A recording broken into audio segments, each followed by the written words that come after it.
el conteo de delegados, que como sabemos es el sistema del colegio electoral que tiene Estados Unidos para la elección de su presidente, tiene que llegar a 270. El primero que llega a 270 delegados se llevó la Casa Blanca y la información que se tiene hasta ahora, si tengo el último reporte, es de 85 delegados para Joe Biden y 72 para Donald Trump, ya oficialmente designados, pero sin embargo el pronóstico en los llamados swing states o battleground states, los pendulares, ¿no? Los que votan, corrijo y actualizo, mejor dicho, 119 delegados para Joe Biden, 94 para Donald Trump, pero hay pronósticos, como decía, en estados que son particularmente importantes, ¿no? Que podrían ser definitorios, como Florida, Georgia, Carolina del Norte, que por muy justito, estoy citando acá al New York Times, estarían en ese caso favoreciendo a Donald Trump. Esto, en todo caso, al parecer, sugeriría un conteo bastante apretado de votos. ¿Qué tan apretado? Podría retroceder hasta el año 2000, como recordamos cuando George Bush le quitó las elecciones a Al Gore por decisión de la Corte Suprema, no lo sabemos. Pero vamos a conversar en estos momentos todavía pues de obvia incertidumbre con Farid Cajat, internacionalista por supuesto de la casa. Aquí le damos la bienvenida. ¿Qué tal, Farid? ¿Cómo estás?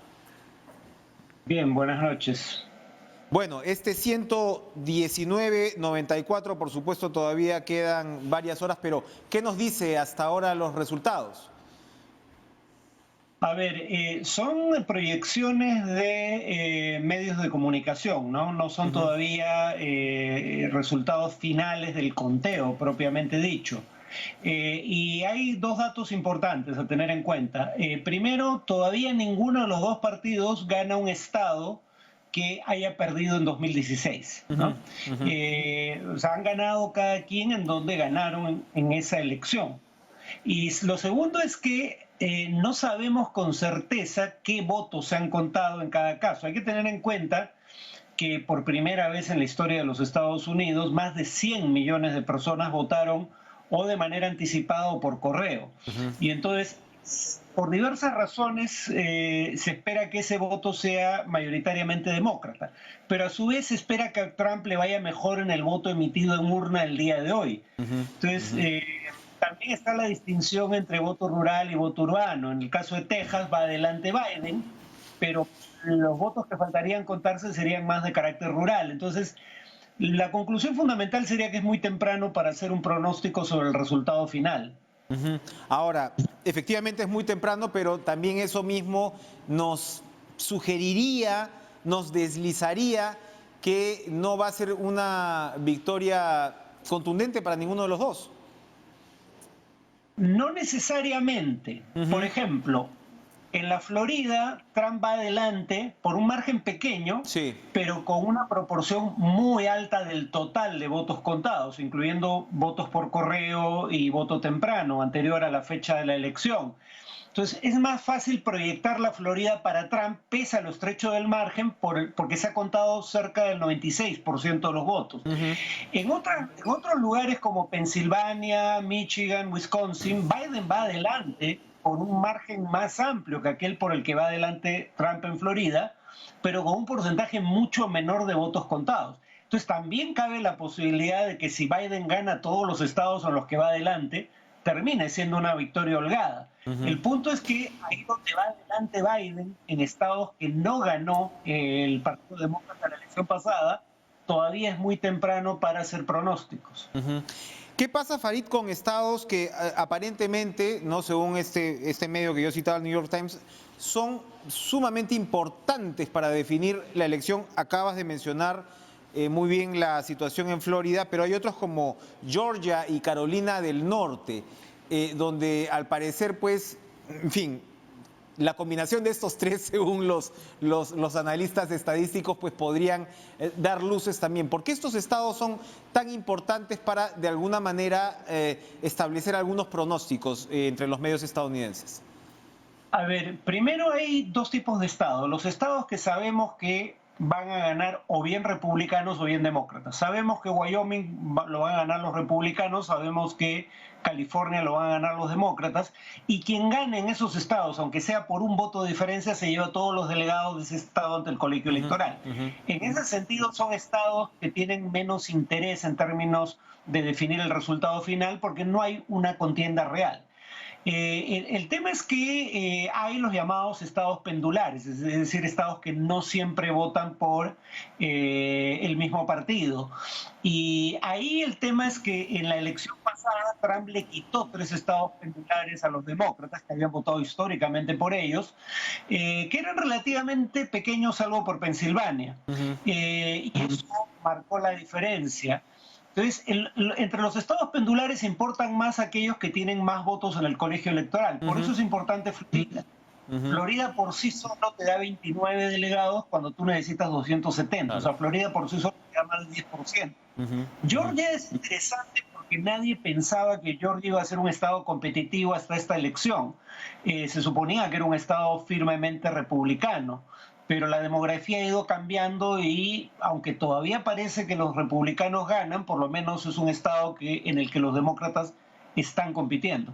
Bien, ahora, Trump ha metido carbón definitivamente con respecto a la posibilidad que él no fuera un claro ganador e incluso pues adelantó pues lo que sería pues su estrategia legal y el cuestionamiento del sistema electoral. ¿Qué tan posible es esto a estas alturas? Va a depender del resultado, ¿no? Si la diferencia es amplia, obviamente va a haber menos margen para, digamos, hablar de fraude. Sobre todo porque lo que habría que tener en cuenta es que como Trump declaró que había un riesgo muy alto de fraude a través del voto por correo, curiosamente se metió un autogol porque incentivó a que su gente no vote por correo de manera anticipada. Pero sabemos que en el voto por correo, como decía, los demócratas tienen ventaja. Pero además Trump minimizó la importancia de la pandemia. Entonces, tanto porque no usaron el voto por correo como porque no le dan tanta importancia a la pandemia, los votantes de Trump eran más proclives a acudir a votar hoy día.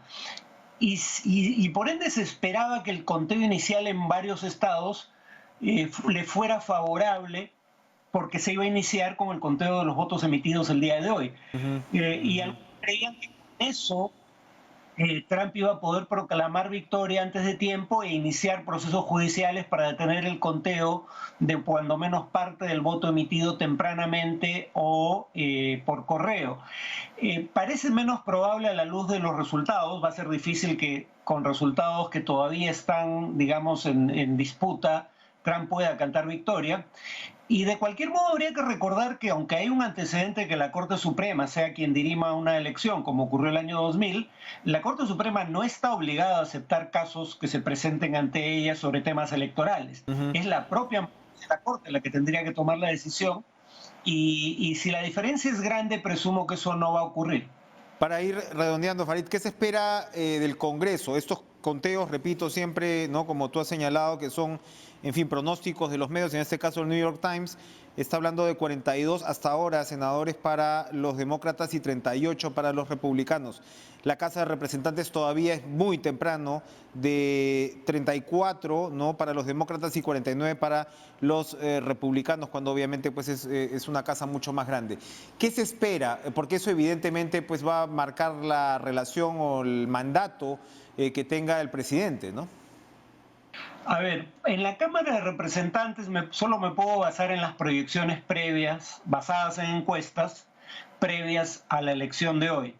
Las proyecciones le daban más del 90% de probabilidades a los demócratas de retener la Cámara de Representantes e incluso de obtener algunos escaños adicionales. Pero digamos que no tienen más escaños, mantienen sin embargo la diferencia actual, podrían seguir siendo mayoría. Le daban más de 70% de probabilidad a los demócratas de ganar la mayoría en el Senado. El punto es que, como decíamos, también ahí es muy temprano para saberlo. Hasta ahora, que yo recuerde, no hay, por ejemplo, un triunfo claro en el Senado de candidatos de un partido que hubiesen perdido ese escaño en la última elección. Bien. Bueno. Bien.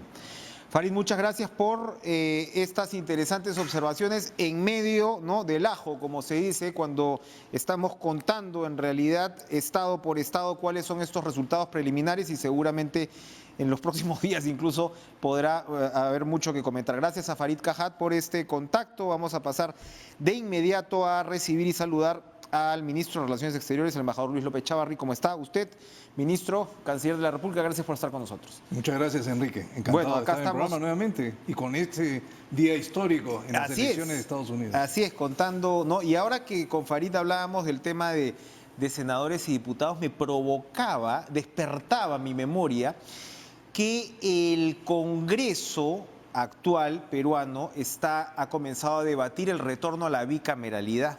Y precisamente en el proyecto de ley del retorno a la bicameralidad, que como digo está discutiéndose ya en la Comisión de Constitución, ha pasado un tanto desapercibido, para el famoso proceso de vacancia presidencial lo que se estaría reinstalando, es una suerte de impeachment, es decir, que lo vea y lo apruebe primero la Cámara de Diputados para que luego pase a la Cámara de Senadores. Eso de todas maneras, para aterrizar así de panzazo en nuestra situación actual, eso de todas maneras nos lleva a pensar en un proceso más reflexivo, ¿no? O sea, es decir, incluso el propio Congreso estaría ya pensando en un proceso más reflexivo para el futuro, en circunstancias como estas. Lo digo, por supuesto, a raíz de lo que enfrentará el presidente aparentemente la próxima semana. Claro que sí, yo creo que una segunda Cámara, una segunda instancia, favorece esa reflexión, esa posibilidad de revisar las normas que da el Congreso y generar espacios de reflexión también para los otros trámites, sea que se inicien en una eventual Cámara de Diputados o a través del Senado de la República. El haber tenido nosotros bicameralidad durante tanto tiempo nos llevaba justamente a contar con esos espacios que me parecen son importantes. Ahora, respecto a la situación generada a partir de esta segunda iniciativa de vacancia, pues lo que nos produce es justamente una situación de crisis política, una situación donde se pone en riesgo esta estabilidad que hemos logrado durante tanto tiempo y donde no nos genera una proyección para el corto y mediano plazo, porque estamos a 5 meses de elecciones en el Perú, estamos en medio de un proceso electoral, estamos en un proceso también de reactivación económica y, por qué no decirlo, de un proceso de solución o de enfrentamiento a la pandemia COVID-19. Todos estos elementos ponen en riesgo una segunda vacancia o un segundo pedido de vacancia. Pero creo que algo que tal vez, Enrique, no se ha tomado en cuenta y que el último fin de semana diferentes medios habían señalado son estas encuestas publicadas y donde el pueblo tal vez no ha sido escuchado debidamente por el Congreso. El 60% de la población apoya al presidente Martín Vizcarra. El 80% de la población quiere que se quede y culmine con su mandato. Y el 60% de la población quiere ir a votar. Es decir, quiere renovar a sus autoridades en medio de la pandemia, con lo cual nos señala claramente cuáles son esas voluntades del pueblo y que tal vez el Congreso no la está valorando. Ahora, sin contar, o sin descontar, mejor dicho, la gravedad de las acusaciones. Es decir, el señor Vizcarra tendrá que responder ante la justicia cuando le toque. Y el presidente lo ha señalado. Él está dispuesto a aportar todo lo que la investigación genere a través del Ministerio Público, que es la instancia adecuada. Y estamos en momentos pues complejos en el sentido que hay citación fiscal. Al mismo tiempo, el Congreso está discutiendo una medida tan trascendente como esta y eso evidentemente pues puede ser bastante extremo. Enrique, qué útil ver los comentarios anteriores respecto a la votación en Estados Unidos. Cómo la población, por un lado, se volcó mayoritariamente a votar anticipadamente o por correo, Y otro porcentaje importante ha acudido hoy día a las urnas tomando todas las medidas. Es un récord histórico, es un del récord caso. histórico, y que nos dice que una elección puede llevarse a cabo aún en medio de una pandemia, Así sin es. duda. Y eso no debería estar puesto en duda, y el calendario electoral no debería estar puesto en duda de ninguna manera. Yo quería preguntarle así algo medio indiscreto, de repente usted algo nos puede responder sin dar nombres, o de repente sí. Sus colegas no lo llaman y no le dicen, oiga, qué raro su país, embajador, en el sentido, pues, vacaron a uno, fueron 2 intentos de vacar, se cerraron el Congreso, ahora es segunda vez que tratan de vacar al presidente de la República. Algo le deben haber comentado, ¿o no? Bueno, hay una repercusión de esta situación interna del Perú en la región sobre todo, ¿no? Los colegas, los cancilleres de la región me han manifestado su preocupación y en la primera oportunidad en que se quiso vacar al presidente Martín Vizcarra, hubo un pronunciamiento de los países amigos de la comunidad andina en contra de una situación que ponía en peligro justamente esa estabilidad y esa proyección electoral en la que nos encontramos. En esta segunda oportunidad han habido algunas preguntas en relación a la situación interna, pero la preocupación... Es la nueva normalidad, dirán, del Perú también, ¿no? Ya asusta. La preocupación, Enrique, va por el lado de los siguientes pasos que se van a dar en el Perú. Es decir, la preocupación va por el lado de la reactivación económica y por el proceso electoral en curso. Y ahí yo he sido enfático con ellos en el sentido de que el gobierno del presidente Martín Vizcarra, el conjunto de los peruanos desean reactivar lo más pronto la economía del país. Tenemos ya signos de que se está avanzando en esa reactivación y que el proceso electoral está en marcha y bajo unas clarísimas muestras de la transparencia, de la rigurosidad y de la democracia que debe regir un proceso electoral.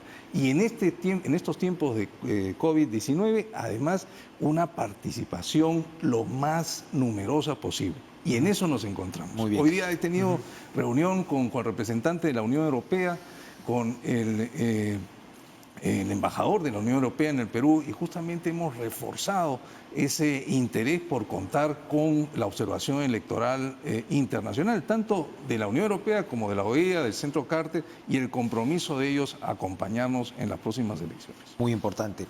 Yo quería preguntarle otra noticia del día, porque eventualmente de repente va a caer en su cancha, no sé si en estos meses, pero va a caer en la cancha de Relaciones Exteriores. Anoche conversábamos con el señor Óscar Ugarteche, desde México, y él adelantó lo que se confirma hoy, ¿no? Que él va a acudir a instancias internacionales, básicamente la Corte Interamericana de Derechos Humanos, pero hablaba de un tema un poco más inmediato, en términos de lo que él estaba reclamando, y había, digamos, iniciativas de sociedades civiles. Una de esas cartas iba dirigida a usted y a otras autoridades, también autoridades mexicanas, aludiendo que el tema de lo que se estaba pidiendo era una discusión que tenía que ver con reciprocidad, en este caso de la figura, de un reconocimiento de una figura civil que ya está como tal en México, y que el Perú de alguna manera tenía que verse obligado a reconocer esa, insisto, reciprocidad.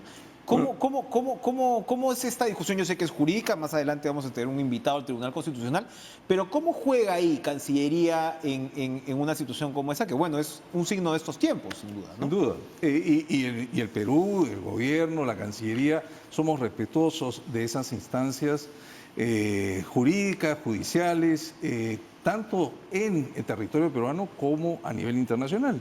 Los peruanos tenemos esa instancia internacional para acudir en caso nuestros derechos puedan ser entendidos como no atendidos. Y en ese caso, y en el caso concreto que mencionan, existe la Corte Interamericana de Justicia que estará atenta a la presentación, como lo ha anunciado Óscar Ugarteche, para acudir con este caso. Ya la instancia internacional ha emitido opinión, pero no es una opinión vinculante, sino más bien una opinión consultiva. Así que estaremos atentos y por supuesto seguiremos el caso. Muy bien. Ahora, cuénteme, por favor, de las vacunas. ¿Cómo van estas negociaciones? Que eso sí cae ahorita directamente en su cancha, y hay quienes señalan que la cosa está difícil, que cerrar contratos con los laboratorios ha resultado más complicado de lo que se esperaba.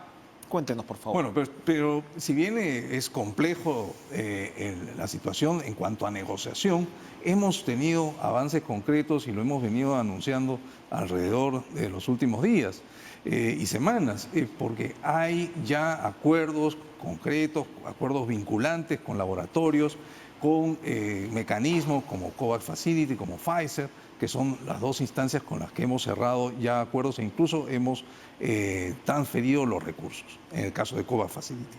Pero seguimos adelante con dos negociaciones que para nosotros resultan siendo importantes. La de Sinopharm, esta empresa china que está haciendo sus pruebas acá, además. sus pruebas médicas y que con grandes resultados, porque empezamos con 6.000 voluntarios, ahora hemos avanzado a 12.000 y realmente es una ventaja tener una prueba de Sinopharm en el Perú con los resultados que vamos a conocer y con las posibilidades de acceder a la vacuna china a través de acuerdos que no solamente están vinculados a la empresa, es decir, a la farmacéutica, sino también al gobierno chino, con quienes hemos establecido contactos a nivel presidencial. Yo mismo estoy este día jueves teniendo una reunión con el canciller chino para lograr asegurar ese contrato, ese acuerdo vinculante con China y con Sinopharm. Hay ya intercambio de proyectos de acuerdos, los términos están avanzando y esperamos...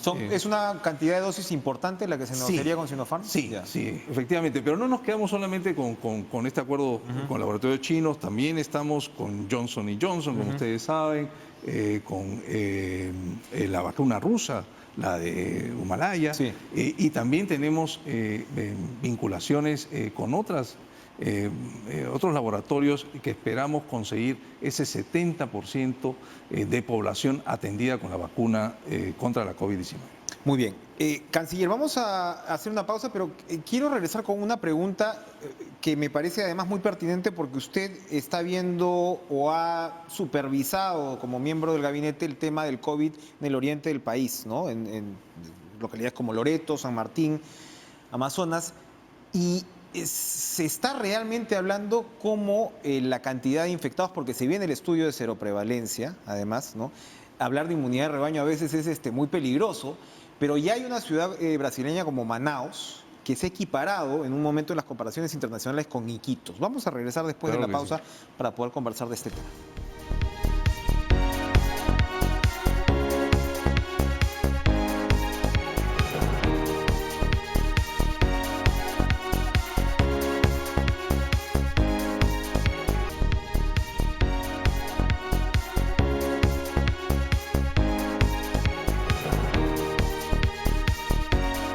Estamos conversando con el canciller fuera de cámaras, Luis López Chávarri, en torno a... Mario. Bueno, Mario, perdóneme usted, ¿por qué me ponen otra vez Luis acá? Mario López Chávarri tiene una cartera pues tan amplia que llega hasta el DNI de la Padula. Sí. Eso ya está zanjado entonces, por ese lado, ¿no? Por ese lado. Bueno, no, ese es un tema de RENIEC. Pero lo metieron también a la... Bueno, el tema de la naturalización. Nosotros cumplimos con el tema del registro de nacimiento, ¿no? Que fue realizado a través de nuestro consulado en Turín, y luego cumplimos también con lo que corresponde en cuanto a la toma de huellas dactilares y el llenado del formulario para el documento nacional de identidad. Hemos cumplido, como hemos cumplido con todos los peruanos. Los trámites en los consulados en el exterior se realizan el mismo día, se les otorga la partida de nacimiento luego de haberse inscrito el nacimiento o el matrimonio, la defunción, de tal manera que el trámite no hay un es favoritismo ahí. No, aquí se atendió tal cual, pero por supuesto que la Cancillería está con la selección, así que siempre estaremos atentos, ¿no? Ni duda cabe. Canciller Mario López Chávarri, a ver, yo le preguntaba sobre la pandemia en Loreto, Moyobamba, Chachapoyas, usted ha visto toda esta parte del oriente del país, y en los últimos días se está volviendo a hablar del famoso y riesgoso término de inmunidad de rebaño, que hay que tomarlo siempre con pinzas, pero algo nos dice cuando los adelantos de estudio de seroprevalencia señalan que estaríamos en alrededor de 35-40% de compatriotas infectados hasta ahora. Había visto un estudio previo que se refería en Lima, veremos los números ya exactamente para Lima, pero hablaba de 46-47% para Lima. Y por supuesto, ¿no?, en una ciudad como Iquitos, me parece que se superaba el 65%. Manaus me parece que está en 70%, que yo le comentaba, y Manaus ha sido declarada por algunos científicos como la primera ciudad con inmunidad de rebaño. En ese sentido, Iquitos no estaría muy lejos. Y esto, por supuesto, se asocia ok, no hay que bajar la guardia, pero la diferencia con una segunda ola en Europa es que, claro, en España, por ejemplo, tuviste una cantidad de víctimas mortales, pero los estudios de seroprevalencia te decían que eran el 5% de infectados. O sea, el hecho es que en el Perú se han infectado mucho más gente y se reduce ese riesgo. Usted que ha estado visitando la selva por ese lado, ¿cómo ve esa situación? Sí, mira, nosotros hemos seguido desde la Cancillería, porque tenemos la responsabilidad de Loreto, con atención estos números, estas cifras de personas que han tenido, se han infectado con el COVID-19. Y efectivamente, los números yo diría que redondea entre 60 y 70%, muy cercano altísimo. Pero estamos hablando de Iquitos, básicamente. A nosotros nos preocupa el interior de Loreto. Y ahí hemos estado hace poco en Yurimaguas, por ejemplo. Hemos estado en Santa Rosa, con todas las debilidades en cuanto a atención médica, en el traslado de las personas, de los enfermos, inclusive hasta de los fallecidos. Las poblaciones nativas tardan días en poder acceder a una posta, a un centro de atención COVID-19. Y ahí es donde va nuestra preocupación central en estos momentos. Con la cooperación internacional estamos llegando con estas hidroambulancias que esperamos alivien en algo esa atención inmediata que se requiere en esas zonas del interior de Loreto.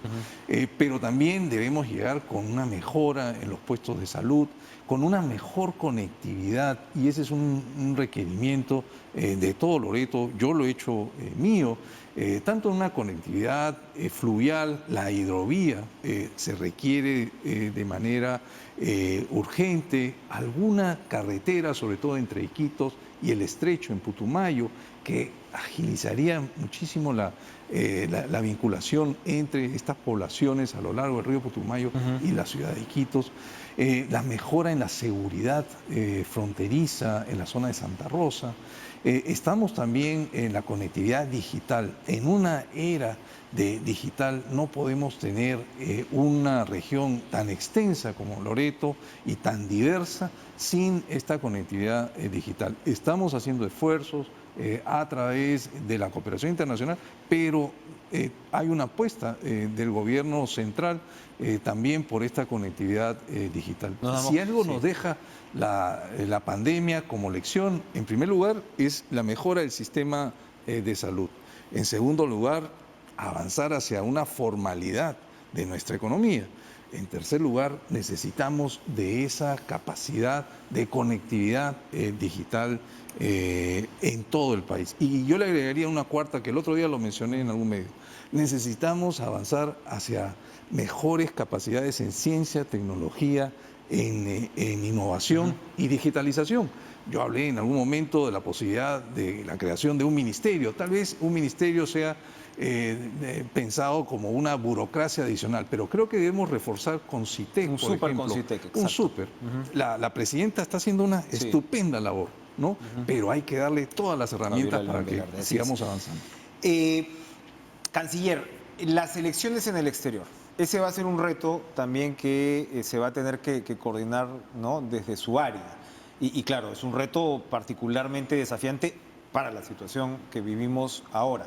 Todas estas elecciones nos van dando ejemplos, ¿no? Seguramente, y lecciones, referencias que podemos rescatar. ¿Cómo va ese proceso? Lecciones aprendidas, Enrique. Tanto la última de Bolivia, el referéndum en Chile, estas mismas elecciones que acabamos de observar en Estados Unidos y anteriores en República Dominicana, que se han llevado a cabo en época COVID-19. Nosotros tenemos la responsabilidad compartida con la OMPE de llevar a cabo las elecciones generales del Perú en el exterior. Y ahí tenemos más de 1 millón de electores repartidos en todos los continentes. Claro. Y con nuestros consulados, nuestras secciones consulares de las embajadas están trabajando desde ya en ese proceso. Tenemos que encontrar en época de COVID-19 lugares aparentes para llevar a cabo las elecciones, lugares abiertos, lugares que permitan la distancia necesaria en la realización de las elecciones, de la jornada electoral. Y eso no es fácil, porque cada ciudad, incluso, no digo cada país, cada ciudad tiene su propia normativa de aplicación en medio de COVID. Tenemos una ola muy grande en Europa, que esperamos que pase pronto, y que impide poder prever incluso hasta los locales que vamos a tener, pero estamos empujando de manera muy certera, digamos, para lograr todos esos centros de votación que se requieren. Hemos también tenido algunas iniciativas, por ejemplo, para el voto electrónico no presencial. Con la OMPE lo hemos conversado, lo hemos coordinado. ¿Esto podría hacerse de repente en casos donde efectivamente las colonias sean muy pequeñas o sea de difícil acceso en determinadas circunstancias? Podría hacerse porque además hacia allá tenemos que avanzar, ¿no? En general, hacia el voto electrónico no presencial. Exacto, ¿no? Y tenemos ahí algunos pilotos que se pueden dar en Estados Unidos y en algún país de Europa. Esperemos que se puedan dar, pero nos estamos preparando para una elección general de la manera tradicional, pero con medidas sanitarias que nos obliga la situación de pandemia. Estaba pensando en las herramientas digitales, ahora que usted mencionaba el voto electrónico no presencial, por ejemplo, ahora las propias compañías de seguros, cuando tú tienes que firmar ahora precisamente en pandemia, la firma facial que le llaman, entonces hay una cantidad de herramientas, se supone, para hacer este tipo de procedimientos seguros y confiables, ¿no? Totalmente, y esa es una condición, la seguridad, la confiabilidad. Y ahí la OMPE tiene todo nuestro apoyo para lograr esa confiabilidad a través de empresas internacionales, a través de entidades que brinden esa seguridad. Y yo creo que la población en su conjunto, la población peruana, tiene que tener esa confianza de que van a ser elecciones libres, transparentes y participativas en épocas de COVID-19. Yo mencionaba hace un momento estas conversaciones con la OEA, con la Unión Europea, pero también trabajamos con Naciones Unidas para mejorar esas capacidades en materia tecnológica, que es algo que se requiere en este momento para llevar a cabo las elecciones con toda la confianza que nos brinda. Una vez más, desarrollaremos elecciones generales confiables y seguras en el Perú y en el extranjero. Por supuesto, la democracia ante todo, y además Torre Tagle siempre es una garantía de institucionalidad, incluso pues en tiempos tan complejos, ¿no? Como por supuesto, hay un compromiso nuestro por la democracia. Mario López Chávarri, ministro de Relaciones Exteriores, gracias por estar con nosotros esta noche. Y si me permite, algo muy chiquito, Enrique, cualquiera sea el resultado en las elecciones de Estados Unidos, cualquiera de los dos, nosotros vamos a seguir apostando por esas estrechas relaciones que mantenemos con un socio tan importante como Estados Unidos. Por más que sean visiones tan casi divergentes incluso. Tenemos esa misma intención de seguir estrechando aún más esas relaciones. No le voy a preguntar entonces cuál es su candidato. Gracias. Cualquiera de los dos. Gracias, canciller, por estar con nosotros. Vamos a ir a una pausa, pero regresamos pues para hablar de este fallo tan comentado de Óscar Ugarteche, que anoche estuvo con nosotros, con el magistrado del Tribunal Constitucional, Ernesto Lugo. No se mueva.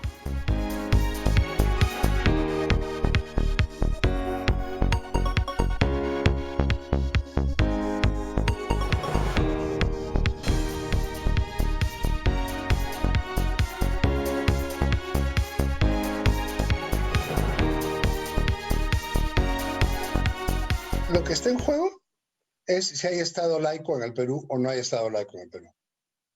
Lo que está en juego. Porque el matrimonio que tienen que reconocer es un matrimonio civil, no es un matrimonio religioso. No nos vamos a ir a casar al Perú, estamos casados.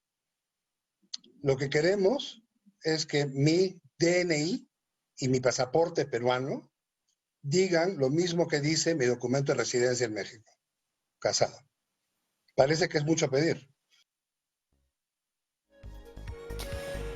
Eso fue lo que anoche nos dijo el economista Óscar Ugarteche sobre el fallo del Tribunal Constitucional que se ha dado a conocer hoy, que niega su demanda, ¿no?, en términos del reconocimiento, la reciprocidad, como él decía, que su documento de identidad puede aparecer como casado frente pues al Estado civil que es reconocido en México, a pesar de que el matrimonio igualitario no exista todavía en nuestro país. Le damos la bienvenida al magistrado del Tribunal Constitucional, Ernesto Blume, para hablar, por supuesto, de este fallo tan comentado. ¿Cómo está usted, doctor Blume? Gracias por estar con nosotros. Gracias, buenas noches. Un saludo muy especial después de varios meses. Así es, que no nos veíamos. Un gusto verlo y como yo apelo siempre a su correa, quiero mostrar un segundo pedacito antes de comenzar a conversar de lo que nos dijo el señor Ugarteche anoche. A ver, adelante. Tengo suegros, cuñados, sobrinos, perros, y en el Perú creen que no sé qué es lo que creen. No sé qué es lo que creen, pero están en alguna parte del siglo XIX, hacia la primera mitad del siglo XIX, están antes de la quema de la Constitución del 67. Porque ya cuando llegamos a la Constitución del 67 era porque se quería hacer una cosa más nueva. Y esa Constitución la quemaron los obispos de Arequipa y otra vez parece ser, por lo menos si no los obispos, mi compatriota arequipeño Sardón quiere prenderme fuego y Augusto Ferrero, me imagino que por su proximidad al Opus, también me quiere prender fuego, y el señor Blume, no estoy seguro bien por qué, me imagino porque es un católico, como eran católicos todos mis tíos y mis primos hermanos curas y mi tía monja y mi sobrino cura. ¿Y qué tanto? ¿Por qué no pueden separar eso de la cosa jurídica? Para beneficio de usted, doctor Blume, a usted no lo pone Ugarteche en la pira, digamos, encendiendo, ¿no?, las llamas como sí lo hace con los otros dos magistrados. Pero señala, bueno, no entiendo por qué, ¿no?, un señor católico como el señor Blume pues no puede entender la separación de este Estado laico, que era lo que decía en este primer fragmento. Resúmanos, por favor, su posición ante este caso. Muchas gracias. En primer lugar, hay que señalar que nosotros hemos resuelto por mayoría en el tribunal declarar improcedente la demanda porque no existe en la Constitución el derecho constitucional o fundamental al matrimonio por parte de personas del mismo sexo, y por lo tanto no procede el amparo, porque el amparo protege cuando hay amenaza o violación frente a derechos constitucionales. Desde nuestro punto de vista, un análisis armónico del artículo 4 y 5 de la Constitución con el artículo 234 del Código Civil determina que en el Perú el matrimonio es la unión estable de un hombre y una mujer libres de impedimento matrimonial. Y es más, existe una disposición transitoria en la Constitución que nos señala que cualquier duda interpretativa se hace de acuerdo a la Convención Americana de Derechos Humanos, que en su artículo 17, inciso segundo, dice que el hombre y la mujer tienen derecho al matrimonio. Entonces, por lo tanto, hay digamos, un problema de tipo legal en el Perú que para admitir el matrimonio entre personas del mismo sexo, implicaría una reforma constitucional. Como usted comprenderá, los jueces constitucionales no somos legisladores, somos jueces encargados de garantizar la Constitución y de interpretarla en armonía con los principios y valores que ésta encierra. Esto no significa de ninguna manera que tengamos alguna animadversión contra las personas que tienen otra alternativa en su vida o que se sienten con otra, digamos, posibilidad dentro de su desarrollo personal. Eso lo respetamos, al menos yo lo respeto profundamente y tengo amigos entrañables que no son heterosexuales. Ese no es el problema. El problema es que como juez constitucional tengo que resolver al amparo de la Constitución. Bien. Y la Constitución no establece, pues, que es un derecho fundamental, el derecho de quien, digamos, de un hombre para casarse con otro hombre o de una mujer para casarse con otra mujer. Pero, sin embargo, entiendo el problema y creo que en el país tenemos que buscar fórmulas de solución. Una fórmula que permitiría el matrimonio es una reforma constitucional. Pero otra forma sería establecer una normativa infraconstitucional, digamos, un cambio, por ejemplo, en el Código Civil que establezca la posibilidad de una unión civil, porque evidentemente hay mucha razón en el sentido de que dos personas del mismo sexo que inician un proyecto común y hacen una vida juntos y se quieren y constituyen digamos, una familia, es evidente que requieren protección legal. Eso no está en discusión. Pero el problema es que la Constitución en este momento no nos habilita para ello. Entonces, ese es el tema, no es un tema de otra naturaleza. Ahora, pero allí, a ver si nos ayuda un poquito a señalar este camino. Porque desde mi humilde entender, esta definición de matrimonio como exclusiva del hombre y la mujer se conjuga en realidad en el Código Civil. Es decir, en la Constitución no se establece textualmente que ello deba ser así. Se reconoce el derecho al matrimonio, y ahí me imagino, estamos hablando efectivamente de un derecho constitucional, pero esta conjugación, como repito, de masculino, femenino, hombre, mujer, recién se ve en el Código Civil. Y se lo digo porque una colega suya, la señora Ledesma, presidenta actual del TC, ha subrayado que en la Constitución no dice como tal que el matrimonio debe ser entre hombre y mujer. Es decir, tendría que estar expresada de manera positiva en la Constitución la variante, por decir así, del matrimonio homosexual o igualitario para que sea considerada un derecho constitucional. Mire, le agradezco mucho la pregunta porque me permite aclarar nuestro punto de vista. En primer lugar, de acuerdo a la propia Constitución, artículo, mejor dicho, cuarta disposición final y transitoria, dice: las normas relativas a los derechos y a las libertades que la Constitución reconoce se interpretan de conformidad con la Declaración Universal de Derechos Humanos y con los tratados y acuerdos internacionales. La Convención Americana de Derechos Humanos que ha suscrito el Perú y que hace bloque con la Constitución establece en su artículo 17 en forma expresa lo siguiente: cuando habla de la protección de la familia, dice que reconoce el derecho del hombre y la mujer a contraer matrimonio y fundar una familia.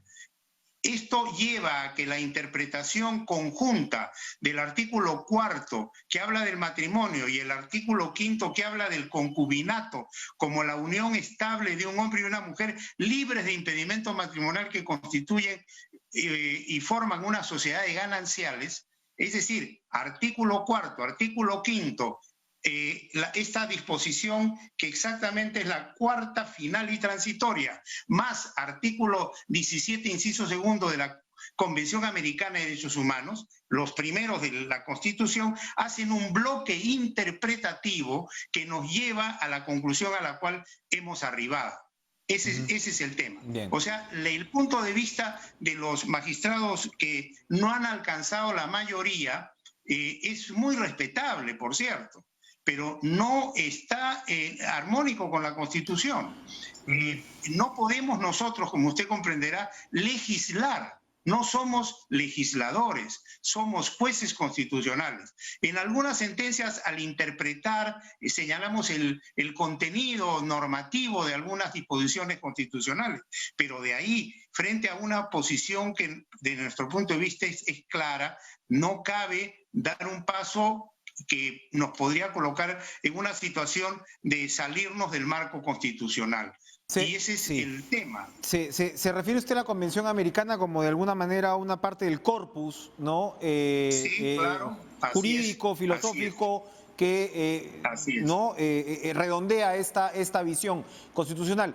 Pero hay evidentemente opiniones... Y le quiero acotar Sí. lo siguiente. El artículo 12 de la Convención Europea de Derechos Humanos tiene la misma redacción. Ujú. Es decir, concede el derecho o reconoce el derecho del hombre y la mujer a contraer matrimonio. No concede el derecho de un hombre a contraer matrimonio con otro hombre o de una mujer con otra mujer. Eso lo ha dejado lo ha dejado el sistema europeo en manos de los estados para que en el margen de lo que se llama el margen de apreciación puedan establecer normas internas. O sea, esa posibilidad no está cerrada. El tema es que no está regulada y constitucionalmente tenemos ese impedimento. ¿Y qué pasa con la opinión del Sistema Interamericano de Derechos Humanos? ¿Cuál es su perspectiva Mire, ante ello? esa es una opinión que surge a raíz de una consulta de Costa Rica para un caso puntual en el cual se ha ido un poco más allá de lo peticionado, pero esa opinión no es vinculante, es una opinión orientativa. Uh-huh. Es una opinión que les dice a los estados establezcan esto, pero los estados no están obligados en virtud, si no sería opinión, sería un mandato resolutivo expreso.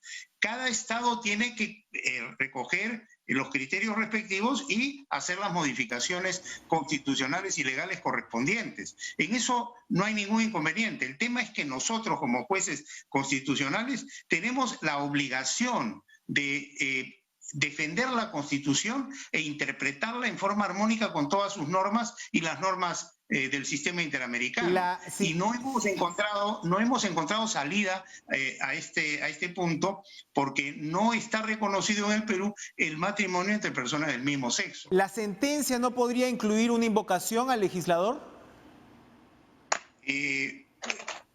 Podría haberse dado, pero en este caso ya el tema se votó y han habido dos alternativas en base a la intervención de los magistrados. El ponente que dijo fundada la demanda y lo acompañaron dos magistrados y el resto de magistrados improcedente. Algunos improcedentes por el artículo 5º, inciso primero del Código Procesal Constitucional, que se refiere a que no procede cuando no hay un derecho constitucional en juego, y uno de los magistrados porque además aplicó el artículo 5º, inciso segundo, y dijo que hay una vía igualmente satisfactoria y paralela que podría ser el contencioso administrativo. Pero ese es el problema que se ha presentado. No es otra cosa y en ese sentido yo quisiera que se comprenda la labor de los jueces constitucionales, que es una labor muy ingrata porque tenemos que resolver entre posiciones en conflicto y tenemos que inclinarnos por una u otra, pero nuestro parámetro es la Constitución. Pero ya el Poder Judicial había resuelto a favor de Ugarteche. ¿Cómo se tomó en cuenta esa decisión previa? Es decir, en términos de ordenarle a Reñec que reconozca su condición de casado. Bueno, pero esa fue hasta donde tengo entendido, una decisión inicial que después fue modificada por la Corte, hasta donde tengo entendido. Muy bien. Con cargo a confirmar ese dato. Doctor Ernesto Blume, gracias por estar con nosotros. Gracias a usted, muy grato saludarlo después de tiempo. Así es, igualmente. Hasta pronto. Así es, gracias por estar con nosotros. Vamos a ir a una pausa y regresamos en Cara a Cara.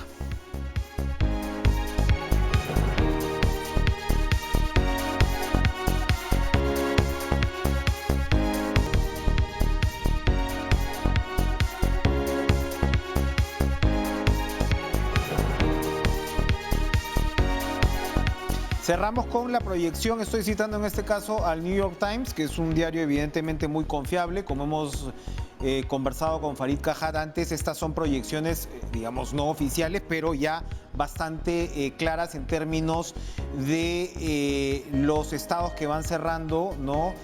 Sus urnas. Y lo que tenemos hasta ahora es que Joe Biden tiene 131 delegados confirmados según esta línea. Y Donald Trump tiene 92 delegados. El primero que llegue a 270 será el próximo presidente de Estados Unidos. Pero ojo, muy importante, estados que son estos estados pendulares donde la competencia es muy dura y son especialmente significativos en su cantidad de delegados o la cantidad de delegados que representan, que son Florida, Georgia y Carolina del Norte, tienen todavía una competencia muy ajustada. Según este diario y el modelo estadístico que ha desarrollado, si Biden gana uno de estos 3 estados, lo más probable es que se lleve la elección. Pero mientras esto no se confirma, vamos a tener todavía un pronóstico reservado en una elección definitivamente histórica. Entonces, muy pendientes a estos resultados de Florida, Georgia y Carolina del Norte. Repito, 131 delegados Joe Biden, 92 Donald Trump a esta hora, 10 de la noche. Y bueno, vamos a estar seguramente en una noche larga y quién sabe todavía en días de incertidumbre. Sigan ustedes con la programación de TV Perú, sigan con Cuerpo Médico y nos encontramos mañana con más.